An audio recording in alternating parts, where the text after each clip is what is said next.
How to fix automatic repair loop in Windows 10. To fix automatic repair loop in Windows 10, try 1. Run the following commands in Windows Safe Modes command prompt section.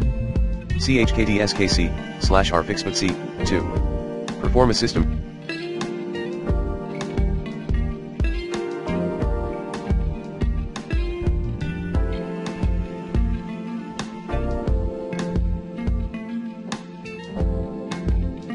scan in enable safe mode with networking via PowerShell. dism/online/cleanup image/restore health sfc/scan03.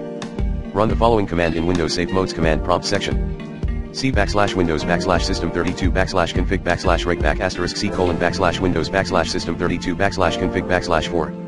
Run the following commands in Windows Safe Modes command prompt section. /set default recovery enabled no plan B. /set current recovery enabled number 5. Reset your Windows 10.